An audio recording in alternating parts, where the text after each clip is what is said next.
You are giving me very strong DJ vibes right now. Uh, I couldn't see you. I was only looking at a settings screen, so sorry about that. I'm like the beard, the dreadlocks. This dude's been to some music festivals. You might have to use this clip in some promotional pieces.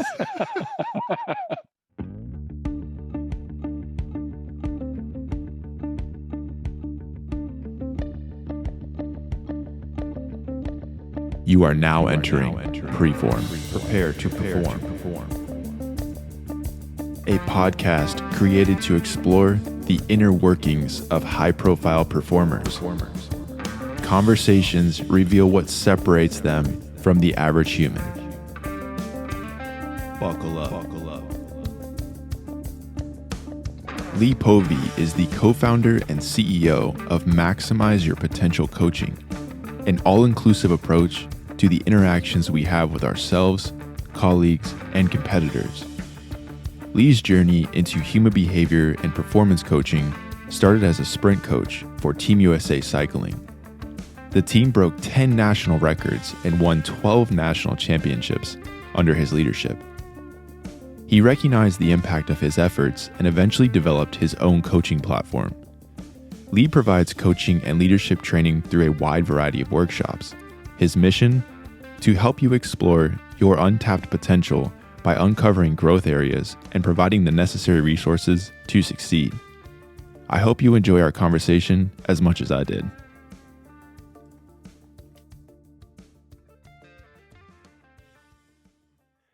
Lee, thank you so much for joining me on the show today. I want to start a little bit with your context on how you got to where you are. We're going to get into all of your work with Team USA Cycling. We're going to jump into being a CEO of a coaching platform. But before we get into that, if you could just provide my listeners with some context as to how Lee became Lee. Oh, how deep do we want to go? However deep you want to go. How deep we're starting. Poor fathering. What really created me? I've always been very driven and always been interested in being the best version of myself I can. And I just didn't really understand what that was when I was younger. So I had a real estate business. I was in my mid-20s, had a very successful real estate business, was making a lot of money, and I wasn't happy.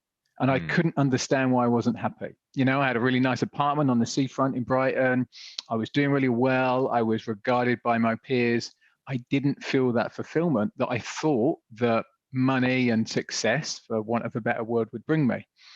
So I was seeing an osteopath. So that's the UK equivalent of a chiropractor. Mm-hmm. And the guy said to me, "You need to see my friend Rex." And I'm like, "Who's Rex and what does Rex do?" I'm sorry, the guy was called Rex. He said, "You need to see my friend." God, I can't even remember his name. I just spent 20 years doing T-Rex. James. There we go. James. Spent 20 years doing therapy with him. He said, "You need to see my friend James." So I went to see James. It took me about 6 months to get the courage up to do it.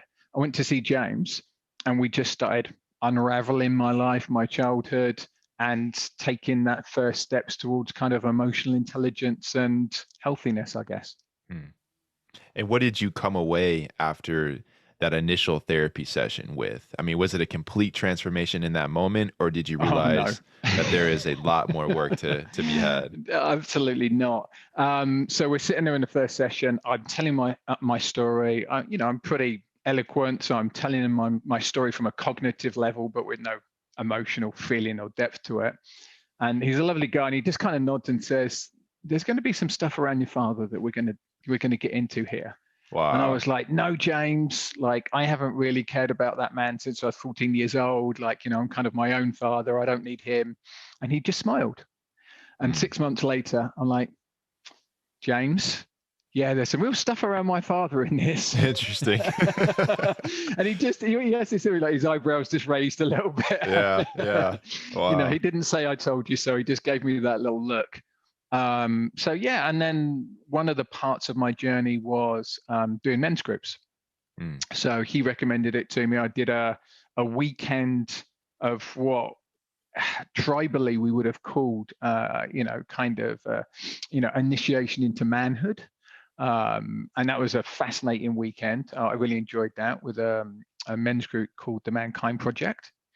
And then I came back and I joined a group, and it just taught me how to have connection with men, because I didn't know how to do that. I thought men were people that you played sports with and you went out and met women with, and there wasn't really anything deeper than that. Mm-hmm. So it just really changed the way that I connected with men, and it's undoubtedly changed my life. It's really interesting. And, eventually you get into a coaching situation as a male coach, working, from my understanding, with both female and male athletes. Can you speak Yeah. to how that evolved and the power of those practices and understanding what it means to be a male and how you can utilize those techniques moving forward in your own coaching platform? Yeah, I think really, I don't know if it matters so much whether you're a man or a woman, but I think what matters is you know yourself. If Mm, you're going to hold a space to coach others, you have to know yourself, and you have to know, your stuff and their stuff, where those things collide and where you can keep the boundaries to it, so that you're not putting your, as a coach, I think you have to be incredibly careful not to put your desires on your athletes. If you're mhm, working with elite athletes like I was, they're already amazingly internally driven. They don't need to be trying to perform to keep the coach happy. I don't need to be putting any of that on them. So I have to have that boundary around that, where it's about their success. And I'm a driven person. I want to be successful as a coach. So you have to hold that space. That's the thing about being a coach, is you hold that space where you have dreams for their performance, because it looks good for you for a coach, and it's you are excelling in your craft if they do well, without them feeling that. And I think mm. I see that's something that coaches struggle with. They start to get resentful, they start to project their desires onto the athletes. So that was something I've been working really hard on. And it's the same with the emotional coaching. When I'm working with leaders, when I'm working with men, when I'm working with high functioning people, it can be easy to get bought into their story and want to fix them and want to see them excel. And that's not my job. My job is to enable them to do that for themselves. My job isn't to fix it for them. Oh, I love that when you mentioned holding that space, in regards to a conversation as an example, or instruction or coaching. Where did you learn that technique? I mean, was that through early therapy for you, or is it something that has always kind of been a part of being Lee? I think actually it's been my edge and been my struggle my whole life. I think Wow. that's the thing that's difficult for me. So my gift and also my curse is I can see everything. So I Mm, can walk into a velodrome and I can see everything that needs to be changed and everything that needs to be done differently. Um, and I would get amazingly frustrated that other people couldn't see it. I'm like, how can you not see that you're not doing this as well as you could? And I've always been like, let's do it as well as we could. And it comes from a place of love. I want you to be a better version of yourself. But if that is misguided, it can come across to the receiver as incredibly critical. It's like, mm-hmm, I'm not good enough. mm-hmm, So it's reframing that to be like, I'm here to help you be a better version of yourself, and you are good enough. mm-hmm. And probably doing my own work on that. Like, can I be a better version of Lee? Absolutely. Am I good enough as I am? Yeah. I'm a great human being, and I love people, and I move through the world in a healthy way. So I think once I could sit in that space for me and be less critical of myself, it's much easier to be like that for others. I'm not projecting my stuff out. I'm glad you brought up creating your own space, from a Mm. daily practice standpoint. Would you mind sharing what types of practices that you do daily in order to create your own space prior to inserting yourself into someone else's space or holding a space for them? Yeah, so I really like meditating. I know it's a cliche and we all do it, but it's been helpful for me. I'm not very good at kind of self meditation. I need guided meditation, so I like apps like Calm or Headspace. And what works best for me is to get up and do it immediately. So, Mm-hmm. I wake up, I have my headphones next to my bed, I put my headphones on, and I do 10 or 20 minutes of meditation. And I just find that gets me in the right headspace for the day. And then the other thing is being able to separate things. I think having been an athlete myself and being an athlete myself, it's really helped me with being able to change my emotional state quickly. So I can go from something like this to walking out of here, going to the gym and being amped up. And as soon as I walk into the gym, like really getting after it, come back from the gym, take a few breaths, calm down, then be able to work with a client and not carry the adrenaline and the emotion from the gym. I listened to a great podcast by Brené Brown and the Nagoski sisters recently. I don't know if you've heard that. I have not, no. Burnout, and they've just done a book on it, which I've just listened to the audio book, and it was fascinating to hear them talk about how we process stress and the physicality of processing stress. So I really leaned into that all of my life without realizing that, I exercise and that's how I work through my stress, or I compete. So during the pandemic, I've taken up go-karting.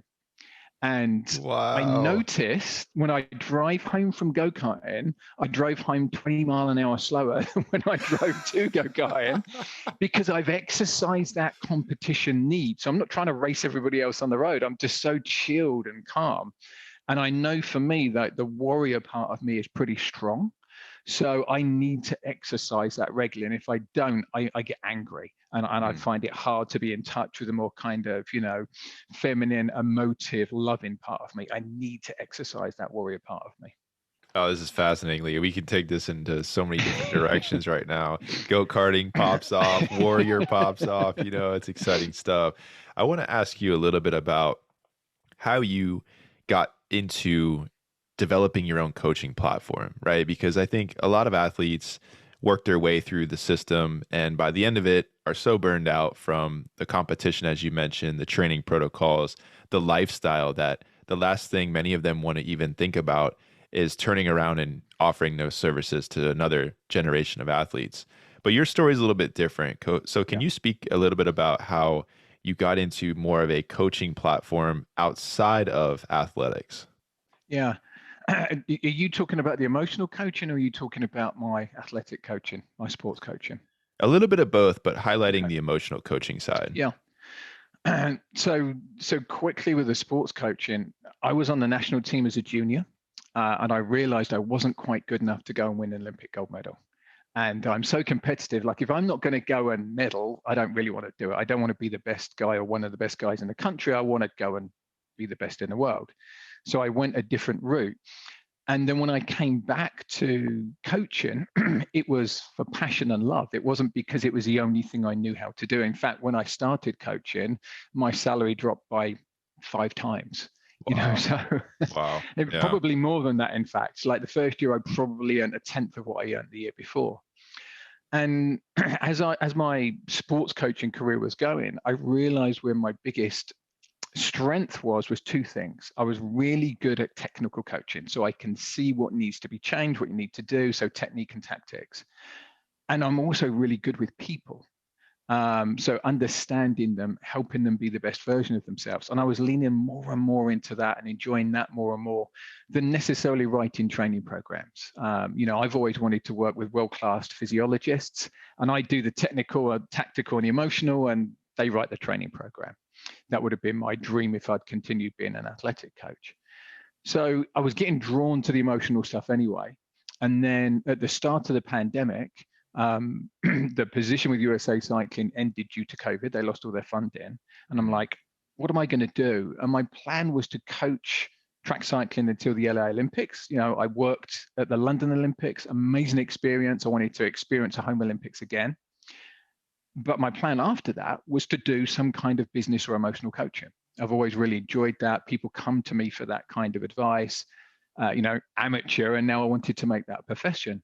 So I just started learning, reading. I started a men's group so I could practice coaching in groups, and I loved it. And the guys in my group are like, you really need to do this. This needs to be your profession. Yeah. Wow. Let's talk a little bit about your men's groups. Obviously, I know, we can't put names to faces, etc., but can you share a little bit about what those environments are like, what those spaces are like holding for men that are in their, middle of their life and have reached a situation where they're looking themselves in the mirror and saying, I don't necessarily like what I see, and they've come to join your sessions. Can you speak to how those sessions are transpiring and types of practices and experiences that you've gained from that? Yeah, I love that question. Thank you. It's a real passion project for me. My view on the world is that men from an early age, you get taught to dissociate from their emotions. And emotions are just tools. We have these judgments on emotions, like anger's bad, sadness is bad, fear and sadness, especially for men, are bad. Don't be a pussy, don't be weak, man up. And actually, emotions just tell us about the world. Fear tells us we need to be cautious about something, or we need to take care. Anger tells us we're struggling to do something. Sadness tells us we've lost something. You take a toy away from a kid, they start crying.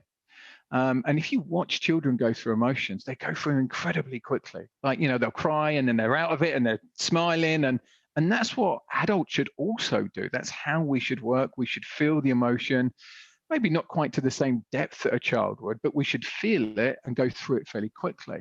And because we've trained ourselves out of that, or society has told us it's bad, we have this massive disconnect between the cognitive and our kind of animal feeling self. And I'm not the most woo-woo of guys. We're not going, hey, here's all the masculine energy and the feminine energy and lean into your masculine and be this. That's not the way I tend to work. My job is to appeal to the average guy that isn't necessarily spiritual, hasn't done much of this before. And as you rightly pointed out, is sitting there and saying, I'm not happy and I don't know why I'm not happy. As my wife would say, so she's a therapist, she often treats people like her. So the people that are attracted to her are the people that the journey she's already been through. Wow. It's the same with me. It's successful, driven men who are like, I thought this should be enough, and it isn't. I've got the nice house, I've got the nice car, I've got a beautiful wife, but there's something missing. What is it? And it's that connection that they're missing. Connection to men, connection to themselves, probably connection to their romantic partner. And we just explore that. So we use a variety of mental models to kind of help them understand the world and where they fit in it, and then give them choices about how they want to partake in the world. So do they want to, have you heard of Kaplan's drama triangle? I have, yes, sir. Yeah. So great model. So, do you want to stay in the victim, or do you want to be the survivor? Do you want to be the persecutor, or do you want to be the coach? And we give them choices as to how they exist in the world, and much more awareness around them. And it's amazing watching these guys. And that, I do an initial 8 weeks. Most of the guys stay on and then join an ongoing group.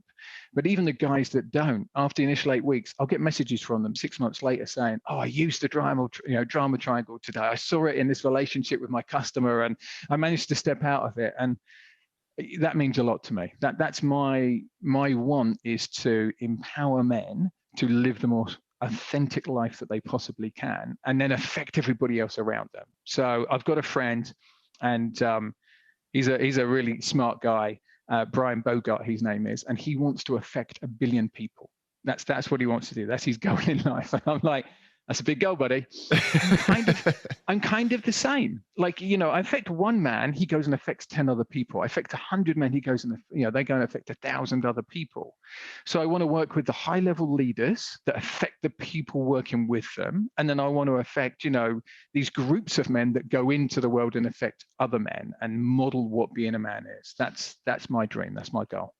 I love it, Lee. And the idea of paying it forward, and sharing these bits of information and these experiences and this knowledge that you learned from an initial therapist, and you've tweaked it as a coach and you evolved it and continuing to share that. Let's talk a little bit about those C-suites, those upper echelon stakeholders, if you will, that you've worked with. How does that differ from your traditional men's group? Like you said, these are just average men that are coming along. They thought success was one thing. They realized something else.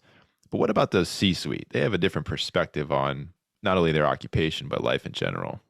You'd think that, but really there isn't a huge difference. They might be a little bit smarter, possibly, not always. Maybe, yeah. And they're probably a little bit more driven, or at least focused in one direction. Right. Often they're unhealthy. They're not physically healthy, or they're unhealthy emotionally. And by that, I mean, they're so focused in one area, they're so excellent in one area, they neglect excellence in some other areas that they need. So a lot of it can be holistic, like, just simple stuff like, how are you sleeping? let's look at that. Yeah. I use this Whoop band to measure my sleep. I'm like, let's get into some things like that, before we're even working on the actual, how are you connecting to people? Mm-hmm. And let me give you an example. So I coach who I think is the world's best track cycling coach. And, we can be talking about things like his relationship with his partner. So it's not just, hey, how are you going to run your business? It's like, how do you sharpen your relationships at home that give you the energy and the compassion and the empathy to go to work and be a really good leader? How can we provide some vulnerability to you that gets the buy-in that you're really looking for from your staff? Because, the American way is this, like, work hard, work 60 hours a week and show that you're really strong. And when you start to look in the psychology of that doesn't motivate people. That instills fear, but fear isn't the best motivator. So if you can say, hey, I'm leading with vulnerability and I'm going to show you, and when I mess up, I'm going to own up and say, hey, I've messed up. That gets so much more buy-in. Your staff will work harder for you. So there's a coach called Randall Stuntman, and he part of his work as a coach was he studied hundreds of really influential leaders. And what he discovered was the most successful people were also the most admired. So they created this ethos around them where people wanted to be like them rather than people were afraid of them and wanted to perform for them.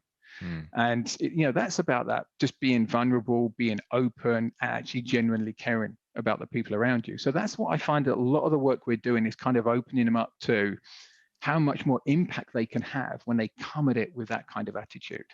And the people that want to work with me want to do the work. So it's not like they're shut off to that. They just don't know how to access it yet. And I help them access that and get into that space. So let's bring this full circle, because I think it's a really interesting story that you have going from an initial therapy session with someone and you said, nope, we're not going to talk about certain things. We're just going to talk about what I want to talk about. You move on to high-level coaching at the international level. You come into your own consulting platform. You're realizing the power of giving back in order to affect a lot of people. But let me ask you this. March 24th, 2021, how is it that you continue to make sure your battery is charged? I know you alluded to meditation, morning meditation specifically, but what other practices do you utilize to ensure that you are ready 100, if not 110% for your clients? Because Lee, as you know, it can be exhausting working with so many people at such a serious and in-depth level every single day of the week. Yeah, that's a great question. And I've had my own journey with it. As a driven person, it's that thing that you're kind of balancing on. So while I was a national team coach, I also had my own private cycling coaching business. So I work with masters athletes, that's 35 plus. They're hobbyists, but they're serious hobbyists. And I charged a good fee and they demanded a high level of service. And at one point I was working 7 days a week. And not all day, every day, but I was doing something work 7 days a week. And again, that's part of moving into this new space. It's like, I'm not going to work like that anymore because I couldn't be as present as I wanted to be. I'd be at training sessions and I'd be exhausted. I'd go away for race camps with the national team and I would be exhausted when I got back. So about 2017, I really started to look at things like my diet, my sleep. So I got this Whoop band. I put much more effort into my sleep. So things like making sure the room was dark, the temperature was correct. I wasn't, looking at my phone before I went to bed. That made a big difference. I started taking something called athletic greens because I'm British and we like sweets. So I struggle to eat a lot of vegetables. So I started, athletic greens, which is basically a green supplement in the morning, actually changed my flavor profile a bit. So I was then more comfortable eating a lot more vegetables. I eat way less sweets now than I used to. It's changed the way I want to eat. So just those basic health needs. And then the emotional needs of really being clear about my boundaries, right? This is what I can commit to, and this is what I'm not going to commit to anymore. And, after the national teams kind of broke down, I took some time off to really think about what do I want to do now and to let myself recover from that whole process. I think my wife would tell you that my best gift is I'm really good at boundaries. Like I'm not going to do something that isn't healthy for me anymore, and you're not going to make me do something just because you've asked me to do it. I'm pretty good about, right, here's my boundary, here's where I am capable of going to. And before, the issue for me was I was good at keeping boundaries, but I'd set my boundaries incorrectly for myself. So now I'm much more cognitive of, right, what's healthy for me? I'm 47 years old, I'm 48 next month. Like, I need to look after myself. And I want to, as you say, you're an astute guy, you've recognized, I want to be of service. I can't be of service if I'm not healthy myself. One, I'm not role modeling it to my clients of what healthy looks like. I really believe you have to do that. And two, I just wouldn't have the bandwidth and the presence. Going back to that gift of being able to see everything, that takes energy. It takes a lot of energy to sit with somebody and see everything that's going on for them. And I want to do that really well. So yeah, I love where you're going with that about the self-care for me. And then the other thing is having fun. So if I shared the screen and showed you my diary, you would see Wednesday afternoon. So today, I have a 4-hour slot that just says fun. I'm going to go go-karting. I love it. I will go to the indoor go-karting place. And the fun for me is trying to beat my current lap record. And I will spend the afternoon there trying to beat my lap record. Oh, that's incredible. So much fun, like you said. So let's talk a little bit about the silver lining of this year for you, from March 2020 to March 2021, where obviously things shut down and you were, utilizing this time to reinvent and re-engineer your consulting platform, your coaching platform. Can you speak a little bit about the value of technology, tools like this as an example, to where you can connect now with anyone in the world without even having to leave your desk chair, your office chair? So the very first men's group I created was a group for my friends, because some of my friends were struggling. Well, we all were, everything shut down. Nobody knew what was going on. We were all missing connection. I was used to going to the velodrome 5 days a week and seeing people. Suddenly I'm at home every day. So I created this group for my friends. 3 of the guys were in the UK. Wow. Before Zoom, that would have been, or before, fast enough broadband, that would have been incredibly difficult to engineer. Now, every week I see guys that I haven't seen in person for a few years now. So I get to see these guys every week and share stuff with them. And that's really magical. It was interesting for me. I had to have this change. My wife always used to laugh at me and give me grief because I hate FaceTime. She'd FaceTime me and I'm like, can't you just ring me? I'll call you back. Exactly. Her family would be on FaceTime and she tried to invite me in, and like her family would think I didn't like her. And I'm like, I just don't like FaceTime. I love Zoom now. Like something clicked, where I could go, okay, I need to lean into this instead of leaning away from it. I love Zoom now. I'd much rather Zoom than talk to somebody on the phone. I find I can be more present when I see you and I see your face and I see your expression. So that's really important to me. So I've lent into that. I'm having to relearn technology. As a cycling coach, I was very well known. I didn't have to advertise myself. People came to me. I'd worked hard to get into that position, but that was the position I was in. As an emotional coach, it's a huge market. There's loads of people that want it, but I'm now having to lean into how to use things like LinkedIn and how to, use Google Ads. So it's I'm excited about learning new skills and learning them rapidly. It's been a real progression for me. Let me give you the mic for a little bit, because I want to encourage anyone listening to reach out to you and contact you. What separates your platform and your skill set from anyone else out there? We hear a lot about life coach and transformational leadership and, emotional regulation specialists, but what separates you from the rest of the pack? That's a great question. And I'm not sure there is something particular that separates me. I think there's some amazing people working out there. I keep coming across people that inspire me all the time. I think my gift is I'm very, very present to people and I can really see what's going on for you. And I'm 48 years old. I've lived life. I've had a journey. I'm not a 21-year-old on Instagram saying, hey, I'm a life coach and, I've got 50,000 followers and yeah. I've struggled a lot in my life. I moved country when I was 39 by myself, moved to a new country. So I've had 4 different businesses. So I've experienced all of these different things. And I think that really helps me have empathy for others. So I think one of my biggest gifts is understanding where you're at and having the skill set to gently help you get to where you want to. So I'm not somebody who's going to come in and tell you exactly how to do it, because in my experience, that doesn't land very well. Nobody really likes to be told they're not good enough and they need to do it a different way.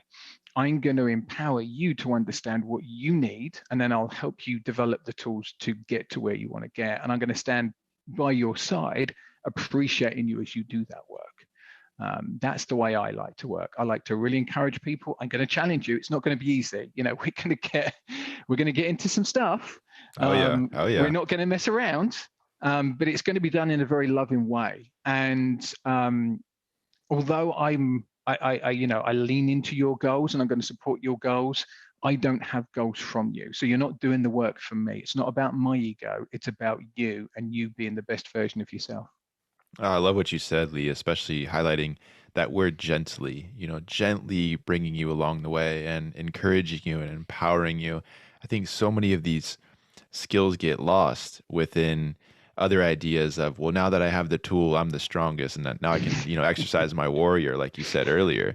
Whereas when you're empowered and you have that knowledge, that's when you can make a true change, not only for yourself, but for others, to come back full circle to your point about the importance of paying it forward. You have an amazing journey. As you mentioned, your skill set is next to nothing. And why would you want to just keep that in the four walls of your own home? So I tip my hat to you. I appreciate you joining us today on the show. Keep doing what you're doing. Keep pushing the envelope. Keep connecting. And we'll definitely be in touch, Lee. I appreciate it. Lovely. Thank you, buddy. Are you ready to optimize? preFORM is the evidence-based approach to optimal performance, health, and well-being. The platform collaborates globally with a variety of high-profile performers, corporate executives, elite athletes, first responders, and military personnel. preFORM offers private consultation and live webinars designed for individuals, small groups, and large audiences.